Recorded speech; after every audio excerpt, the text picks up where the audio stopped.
আসসালামু আলাইকুম প্রিয় দর্শক, ভারত কেন হঠাৎ করে এত মাতামাতি করতেছেন, এত পাগলামি করতেছেন, এর মূল কারণ আজকে আপনাদেরকে বলবো। আপনারা হয়তো জেনে থাকবেন 1931 সনে ব্রিটিশরা লালমনিরহাটে একটি বিমান ঘাঁটি করেছিল, যেটি কিনা এশিয়া মহাদেশের দ্বিতীয় বৃহত্তম বিমান ঘাঁটি ছিল। কিন্তু দীর্ঘদিন পরে থাকার কারণে বিমান ঘাঁটিতে বন্ধ ছিল। অন্তর্বর্তীকালীন সরকার ডক্টর মোহাম্মদ ইউনূস ক্ষমতায় আসার পরে উনি দেখলেন ভারতকে শাসায়িত করতে হলে, ভারতকে শায়েস্তা করতে হলে আমাদের লালমনিরহাটের সেই বিমান ঘাঁটিটি পুনরায় চালু করে সংস্কার করতে হবে, যেখান থেকে মাত্র 12 কিলোমিটার দূরেই শিলিগুড়ি করিডর অর্থাৎ চিকেন লেক সেভেন সিস্টার অংশ। তো কোনো সময় যদি ভারত সরকার বাংলাদেশকে নিয়ে আঙ্গুল তুলে কথা বলতে চেষ্টা করে, তাহলে সেখান থেকে তাদের সেভেন সিস্টার চিকেন লেককে একেবারে বিচ্ছিন্ন করে দেওয়া যাবে।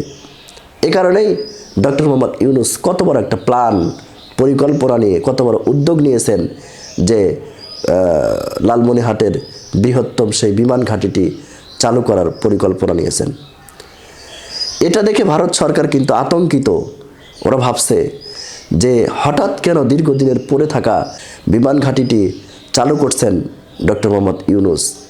এ কারণেই তারা ওই চিন্ময় কৃষ্ণ দাস এবং সংখ্যালঘু ইস্যুকে কেন্দ্র করে বাংলাদেশে একটা অস্থিতিকর পরিস্থিতি সৃষ্টি করার চেষ্টা করছে, এবং তারা চায় চট্টগ্রামকে আলাদা করতে এবং রংপুরকে আলাদা করতে, হিন্দুদেরকে সংখ্যালঘুদেরকে লেলিয়ে দিয়ে তারা এগুলি করার জন্য।